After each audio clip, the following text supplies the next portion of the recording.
मनुष्य अपने भाग्य से ज्यादा और समय से पहले कुछ भी प्राप्त नहीं कर सकता। दोस्तों, यह कहानी आपको बहुत कुछ सिखा कर जाएगी, इसलिए आपसे हाथ जोड़कर मेरा निवेदन है कि कहानी के अंत तक हमारे साथ बने रहना। नमस्कार दोस्तों, दिव्य ज्ञान 01 यूट्यूब चैनल में आपका दिल से स्वागत है। दोस्तों, यदि इस कहानी को गहराई से सुन और समझ लिए तो मैं दावे के साथ गारंटी लेता हूं कि आपको सफल होने से कोई नहीं रोक सकता।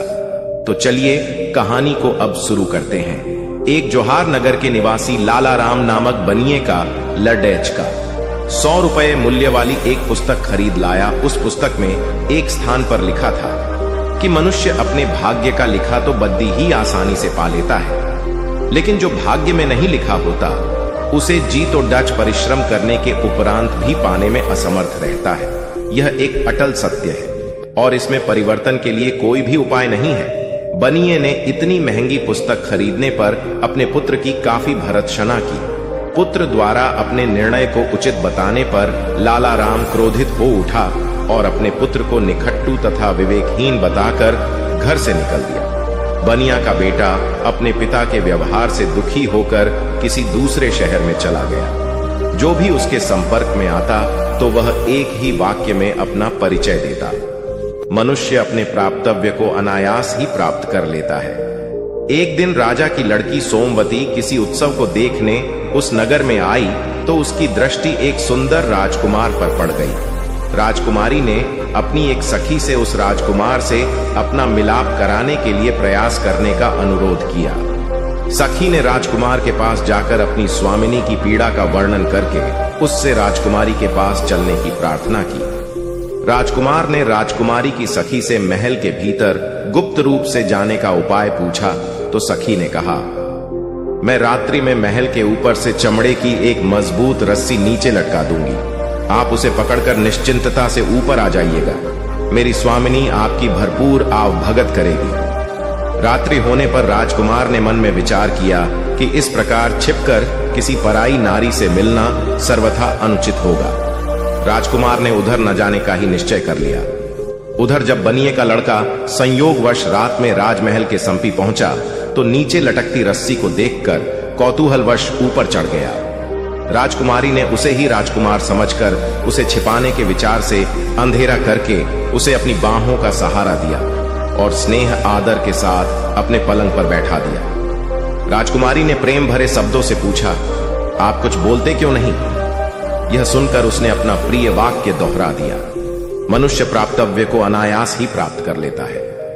यह शब्द सुनते ही राजकुमारी को आभास हो गया कि यह युवक राजकुमार नहीं है, अतः उसे राजमहल से बाहर निकाल दिया। आधी रात का समय था। महल से निकलकर बनिए का पुत्र समीप के एक खंड हनुमान मंदिर में आकर सो गया। संयोगवश उस नगर का रक्षक अपनी प्रेयसी से मिलने वहां आ पहुंचा। उसको वहां सोया देखकर नगर रक्षक ने उसे जगाकर पूछा, कौन हो भाई तुम? यहां क्यों सो रहे हो? बनिए का पुत्र बोला, भाई मुझ अभागे का न तो कोई घर है न द्वार, दुनिया में मेरा कोई सगा संबंधी भी नहीं है। कोई काम धंधा क्यों नहीं करता? नगर रक्षक ने सख्त लहजे शब्द में पूछा। बनिए का पुत्र बोला, कोई कितना भी परिश्रम क्यों न करे, मनुष्य प्राप्तव्य को अनायास ही प्राप्त कर लेता है। उसने अपना वही पुराना रटा रटाया वाक्य दोहरा दिया। नगर रक्षक ने समझा कोई बेवकूफ है, इसलिए उसने उससे कहा, यहां सोना मना है, कहीं और जाकर सो जाओ। नगर रक्षक का आदेश सुनकर वह उठकर चल दिया, परंतु अर्ध निद्रा की स्थिति में होने के कारण कुछ दूर जाकर एक छोटे से मकान के आंगन में जाकर सो गया। संयोगवश नगर रक्षक की युवा पुत्री चंद्रवती अपने प्रेमी से मिलने की प्रतीक्षा में निश्चित स्थान पर बैठी थी। उसने अंधेरे में उसी को अपना प्रेमी समझा और बोली, क्या अभी तक आप मुझसे नाराज हैं जो मुझसे बोल नहीं रहे? बनिए का पुत्र बोला, मनुष्य अपने प्राप्तव्य को अनायास ही प्राप्त कर लेता है। उसने अपने वही शब्द उसके सामने भी दोहरा दिए। उसके इस प्रकार मुंह खोलते ही चंद्रवती अपनी मूर्खता और अधीरता पर पश्चाताप करने लगी। उसने बनिए के लड़के को उसी वक्त वहां से भगा दिया। चंद्रवती द्वारा भगा दिए जाने के बाद वह नगर की गलियों में भटकने लगा। रास्ते में उसे गाजे बाजे के साथ जाति बारात मिली तो वह भी उसी में शामिल हो गया। बारात जब लड्डीडीकी वालों के घर पहुंची और दुल्हन हाथ में जयमाला लिए जैसे ही दूल्हे के पास आई, उसी वक्त एक मदमस्त हाथी वहां आ पहुंचा। उसे देखते ही सारे बाराती लड़की को छोड़कर इधर उधर छिप गए। दूल्हा भी दुल्हन को छोड़कर कहीं जा छिपा। दुल्हन बनकर खड़ी लड़की हाथी को देखकर थर थर कांपने लगी। बनिए के लड्ढके ने साहस करके उस लड्ढकी का हाथ थामा और उसे सुरक्षित स्थान पर ले गया। हाथी के चले जाने के बाद सारे बाराती और दूल्हा एक जगह इकट्ठे हुए। लड्ढके वालों ने लड्ढकी के व्यवहार पर आपत्ति करते हुए कहा, तुम्हारी लड्ढकी गैर मर्द को स्पर्श कर चुकी है, आप लोग कैसी बातें कर रहे हैं? लड्ढकी के पिता ने वर पक्ष वालों के हाथ जोड़ते हुए कहा। तभी दुल्हन बनी निरपराध लड्ढकी आगे बढ़ी और बोली, मुझे मौत के मुंह में ढकेल कर केवल अपने प्राणों की चिंता करने वाला मेरा पति होने के योग्य ही नहीं है। मैं स्वयं उससे शादी करने के लिए तैयार नहीं हूं। बेटी, यह तू क्या कर रही है?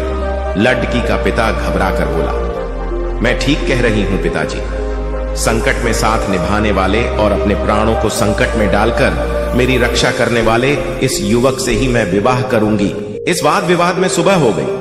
संयोगवश राजकुमारी और नगर रक्षक की पुत्री चंद्रवती भी वहां आ पहुंची। लोगों से सूचना पाकर राज प्रमुख भी वहां आ पहुंचा। राज प्रमुख ने बनिए के लड्डी एचके से पूछा, कौन हो तुम बेटे? बनिए का पुत्र बोला, मनुष्य अपने प्राप्तव्य को अनायास ही प्राप्त कर लेता है। उसने एक बार फिर अपने वही शब्द दोहरा दिए। इस वाक्य को सुनते ही राजकुमारी के मुंह से निकल पड्डधा विधाता भी उसे रोक नहीं सकता। उधर चंद्रवती भी अपने आप पर संयम खो बैठी और कहने लगी, मुझे न अपने किए पर दुख है और न ही आश्चर्य। राजा और नगर रक्षक को अपनी अपनी पुत्रियों के मुंह खोलने पर काफी हैरानी हुई। राजा इस सारे कांड की गुप्त से जांच करवाई और सत्य का पता चलने पर दोनों कन्याओं का विवाह भी बनिए के लड्ढके से कर दिया। सेठ ने भी अपनी पुत्री की इच्छानुसार उसका विवाह उसी के साथ कर दिया। इस प्रकार उसने अपने प्राप्तव्य को अनायास ही प्राप्त कर लिया। दोस्तों, इस कहानी से हमें यह सीख मिलती है कि मनुष्य अपने भाग्य से ज्यादा और समय से पहले कुछ भी प्राप्त नहीं कर सकता। इसलिए मनुष्य को अपना धन नष्ट हो जाने पर मायूस नहीं होना चाहिए और यदि कुछ अनायास ही प्राप्त हो जाए तो उसमें आश्चर्य भी नहीं करना चाहिए। इस सारे खेल के पीछे भाग्य रचयिता का ही हाथ होता है। न चाहते हुए उस बनिए के बेटे को इतना कुछ मिल गया जो वह मांगकर भी प्राप्त नहीं कर सकता था। एक बार संयोग से नदी किनारे भाग्य और बुद्धि की मुलाकात हो गई। दोनों आपस में बातें करने लगे। भाग्य बोला, मैं सबसे बड़ा हूं, मैं जिसका साथ देता हूं उसकी पूरी जिंदगी ही बदल जाती है। बुद्धि ने कहा, मेरे बिना किसी का काम नहीं चल सकता। बुद्धि ना हो तो केवल भाग्य से कुछ नहीं बनता। दोनों ने अपनी अपनी शक्ति का प्रयोग करके फैसला लेने का निर्णय किया। दोनों एक किसान के पास गए। किसान कर्ज के बोझ से परेशान था। भाग्य बुद्धि से बोला, देखो, मैं इसका भाग्य बदलता हूं, यह खुशहाल हो जाएगा, इसे बुद्धि की जरूरत नहीं होगी। भाग्य ने किसान के खेत में लगे बाजरे के दानों को मोती बना दिया। किसान ने कभी मोती नहीं देखे थे। वह बाजरे के दाने की जगह पत्थर लगे देखकर और परेशान हो गया। उसी समय उसके खेत के पास से राजा और मंत्री जा रहे थे। मंत्री ने मोती भरा खेत देखकर किसान से कहा, क्या मैं एक पौधा ले लूं? किसान ने गुस्से कहा, पत्थर से भरे एक नहीं, पूरे पौधे ले लो। मंत्री ने राजा से कहा, महाराज, यह किसान सबसे अमीर है और विनम्र भी है, यह राजकुमारी के लिए योग्य वर हो सकता है। राजा बहुत खुश हुआ।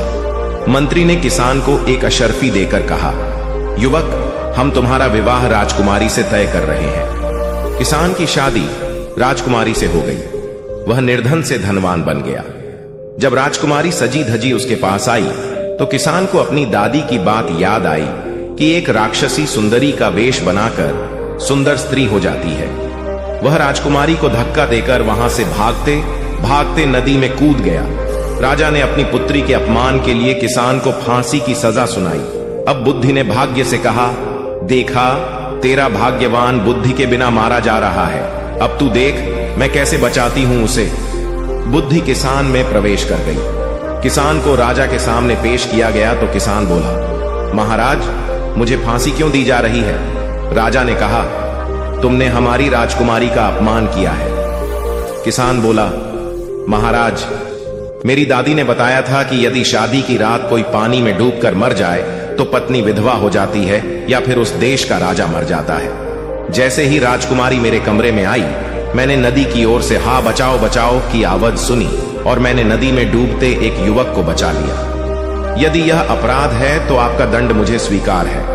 मैं तो अपनी पत्नी और देश के राजा के लिए कुछ भी कर सकता हूं। किसान की बात सुनकर राजा ने उसे गले लगा लिया और अपने व्यवहार के लिए क्षमा मांगते हुए उसे राजपाट सौंप दिया। बुद्धि ने मुस्कुराकर भाग्य की ओर देखा। भाग्य बोला, आज समझ में आया कि सफलता के लिए हम दोनों का मेल जरूरी है। तो दोस्तों, इन दोनों कहानी में सबसे ज्यादा आपको कौन सी कहानी अच्छी लगी, वह मुझे आप कमेंट जरूर बताना। और ठीक उसी के बाद वीडियो को लाइक शेयर करके चैनल को सब्सक्राइब कर लो। तो चलिए फिर मिलते हैं कोई ऐसी ही नई कहानी में। तब तक के लिए अपना ख्याल रखें। धन्यवाद। नमो बुद्धाय।